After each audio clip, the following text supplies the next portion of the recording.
Kaya yung iba, ang tawag kay Sara po, Saratanas na. May nabasa po ako. O diba, si Lisa Marcos, si First Lady, binabansagan ni Marlicang Lisatanas. Ngayon, dahil po sa itim na political ads, ang tawag na rin kay Sara Duterte, Saratanas. Sabi ko sa inyo, backfire po yung political ads ni Amy Marcos na nagpa-endorse kay Sara Duterte. Ang dali pong i-spin. Ewan ko kung ipagpapatuloy pa niya, mga kababayan, yung pagpipli ng political advertisement, lalo na po si Inday Tasya, gumawa ng version, parody ng advertisement ni Amy Marcos. Ito naman po yung bago naming product na binibenta online. Eye Glow Serum, whitening po siya. Tingnan ninyo yung epekto sa aking anak na architect before and now. Yung mga inquiries po ninyo, dumiretso na lang kayo sa kanyang Facebook account, Riz Maravillas. Tinawag mga kababayan na propeta ng kadiliman ni Senate President Chis Escudero, si Sara Duterte at saka si Amy Marcos. Tamang-tama po sa Semana Santa. Naglabasan talaga yung mga propeta ng kadiliman dahil ito sa itim political ads ni Amy Marcos, kung saan ini-endorse mga kababayan si Amy ni Sara Duterte. Yan sabi ni Chis Escudero, huwag tayong magpadala sa mga propeta ng kadiliman na nagsasabing itim at hindi makulay at maliwanag ang bukas. Hindi maliwanag po ang bukas. Tama si Chis Escudero. Hindi maliwanag ang bukas. Sa kanila man lang po, madilim. Kasi umanib siya sa kampon ng kadiliman. Umanib sa gustong maging presidente ng impyerno. Diba? Galing mismo ito sa kanilang bibig. Nakakatawa itong si Amy Marcos at si Sara Duterte. Talagang ginagawa nila, imbes makatulong sa kanilang political ambisyon, hinuhukay nila ang kanilang katapusan. Hinuhukay ang kanilang libingan, ang kanilang politika. Sabi ni Chis Escudero, ang liwanag at ang pag-asa, ang mensahe ng muling pagkabuhay, at huwag nating payagan at tayaan ng sinuman na nakawin at bawin ito sa atin. Yan, sabi rito sa report ng Impact Leadership. Chis, huwag tayong magpadala sa mga propeto ng kadiliman. Senate President Chis Escudero urged Filipinos not to give in to fear-mongering and divisive rhetoric, saying the true message of Easter is one of hope, not despair. Diba? Nasirmonan mga kababayan yung dalawang kampo ng kadiliman. Baliktad po sa mensahe ng Pasko ng pagkabuhay. Ito yung ating kino-commemorate ngayon. After Good Friday comes Easter Sunday. Pero Mr. Maravillas, di ba may Black Saturday muna? Ang mensahe po ng Semana Santa, ng Holy Week, namatay yung ating Panginoong Hesukristo para bigyan tayo ng pag-asa, ng buhay na walang hanggan. Di ba yung message of salvation? Kaya po yung ating Panginoong Hesukristo namatay, hindi para po pumasok tayo sa impyerno. Tulad ng sinasabi mga kababayan ni Sara Duterte na drag me to hell. Ayaw ng ating Panginoong Hesukristo po na tayo ay masadlak sa kahindik-hindik na destinasyon, and it will be eternal death in hell. Di ba? Nakakatakot doon. Ginagawang joke mga kababayan ng mag-amang Duterte ang mapunta sa impyerno. Hindi po hindi katawa-tawa at hindi biro po ang mapunta sa impyerno. Alam ba ninyo kung gaano katindi ang impyerno po at ang kalagayan ng mga kaluluwa doon pag napunta ka sa impyerno? Pero si Sara, inaambisyonan po, pati yung posisyon ni Satanas. Kaya yung iba, ang tawag kay Sara po, Saratanas na. May nabasa po ako. O diba, si Lisa Marcos, si First Lady, binabansagan ni Marlicang Lisatanas. Ngayon, dahil po sa itim na political ads, ang tawag na rin kay Sara Duterte, Saratanas.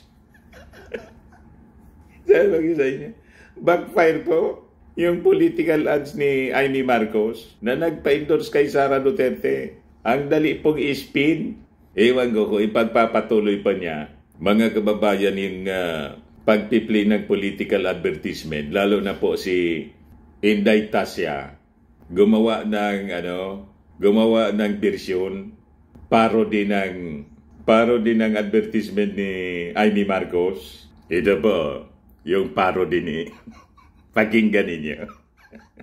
Bullseye po dito si Amy Marcos. Saka si Sara Duterte, oh. Itim ngayon ang kulay ng bansa. Sa confidential fund, ako'y nagpakasasa. Gutom ka sa pera. Gutom pa kay Sulay ka. Panggigipi ang paborito mong Excel. Gutom kay Sulay ka daw. Pero sino nga ba sila? Sino si Mary Grace Piatos? Shoot ka. Itim ang kanyang monay. Bulok na mangga. Itim ang kulay ng mata ni Sheriff na may black eye. Itim ang lakas ng iyong tama. Ang gaba. Dili magsaba. Iba to, si Senator Amy Marcos sa West Philippine Sea. Itim ngayon ang... Imbis iboto si Senator Amy Marcos, iba to si Senator Amy, hindi Amy Marcos sa West Philippine Sea. Nakakatuwa ito po. Ewan ko kung sino itong kasama ditong nag-act as Amy Marcos po. Ang titulo nito pong parody na advertisement ni Amy Marcos, Amy lang. Itiman niya yung mata dahil sa suntok, sa black eye. Black eye ni Sheriff. Yung binuntal po niya na Sheriff ni Sara Duterte. Ulitin natin kasi nakakatuwa. Kulay ng bansa. Sa confidential fund, ako'y itim ang kulay ng bansa. Ay naman ako. nagpakasasa. Gutom ka sa pera. Madali.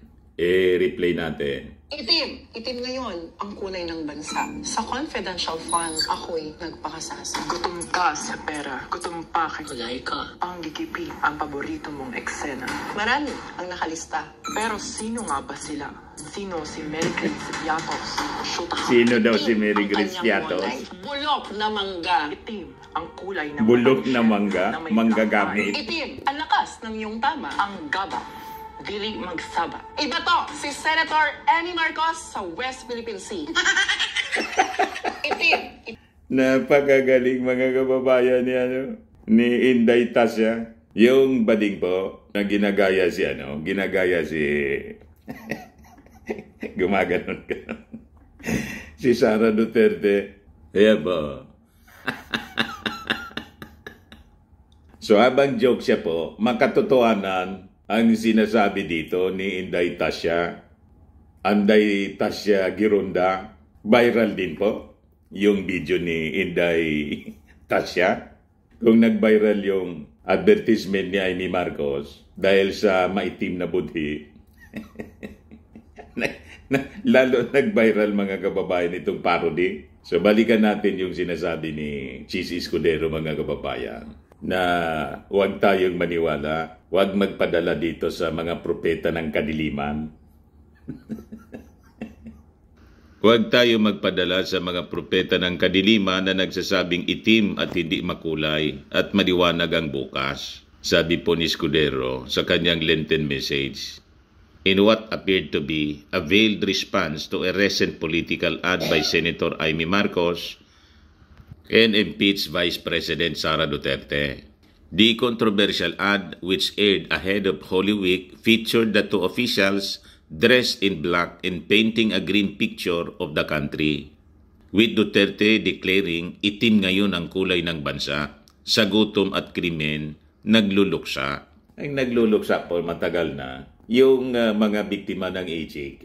Kaya nga po, sabi ni Yusek Claire Castro, ito ang anyang sinasabing itim sa political ads ni Amy Marcos is the best description ng past administration.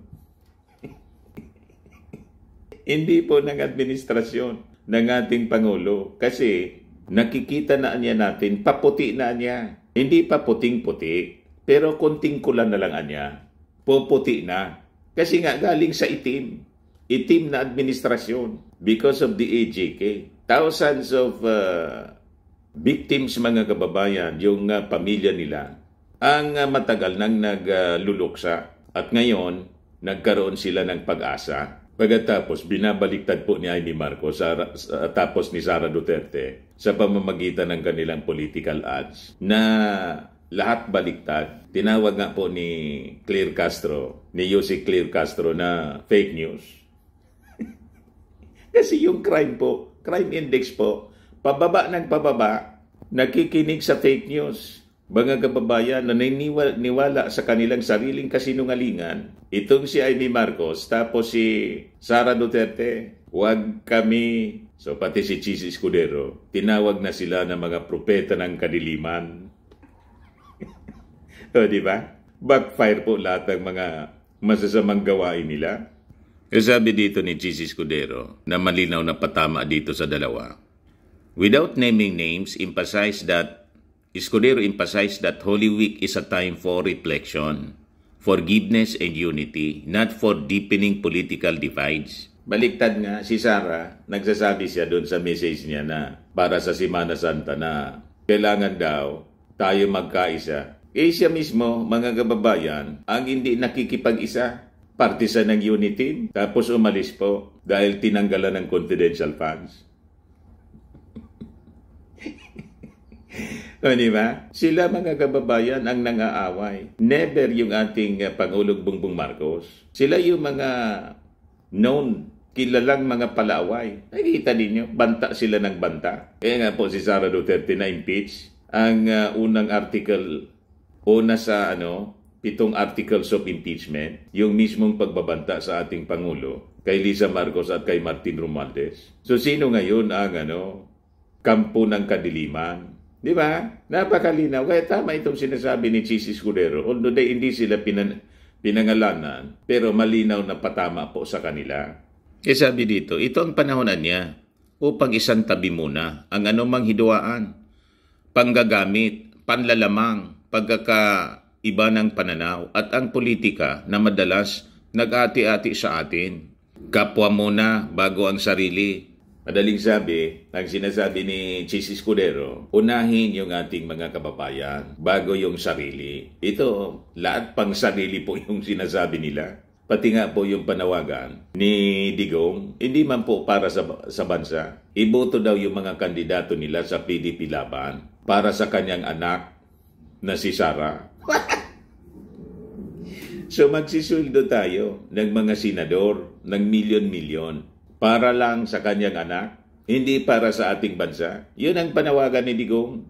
Doon sa dahig, iboto daw lahat yung mga kandidato niya na ang tawag pa nga nilang bansag Duterte 10 o Duterte. You see, ibig sabihin, mga senador ni Digong, hindi man mga senador ng Pilipinas. Ba't ka boboto at sisulduhan natin ng mga senador na hindi man maglilingkod po sa ating bansa, kundi maglilingkod sa kanila. Maglilingkod kay Sara, maglilingkod kay Digong. Para hindi ma-impeach si Sara Duterte, hindi ma-convict. Na-impeach na pala si Sara, hindi ma-convict sa impeachment trial sa Senado. Yun ang napakalinaw na sinasabi po ni Digong. Payag kayo sa ganun po? Yes, sabi dito, the Senate leader also reminded the public not to lose sight of what Easter stands for. Ang liwanag at ang pag-asa ang mensahe ng muling pagkabuhay at huwag nating payagan at hayaan ng sino man na nakawin at bawiin ito sa atin. Ayan po si Chis Escudero na tinawag na ni Amy Marcos, ambisyoso niya. Iniisip siguro na tatakbong Vice President or President ng Pilipinas. Bakit kailangan may karapatan na mag-ambisyon ng mataas na posisyon? Kayo naman, talagang nahawa na ni Sara Duterte si Amy Marcos. Hindi lang po kayo ang may karapatan, tumakbo kayo kung gusto ninyo, kung makatakbo pa si Sara, kung hindi siya makonvict ng Senado. Tumakbo lang kayo. Walang nagbabawal sa inyong tumakbo. Pero hayaan ninyo yung ibang tao, ibang politiko, na mag-ambisyon din na tumakbo sa mataas na posisyon. That is normal to politicians. Ngayon, kaming mga botante ang ultimate judge. Kung kami, gusto namin kayo. Kasi kami ang buboto po eh. Paramihan na lang po ng boto. Tama po, mga kababayan. Parang nakatitulo na sa inyo yung upuan sa Palasyo Malacanang. Huwag ganun. Tama po.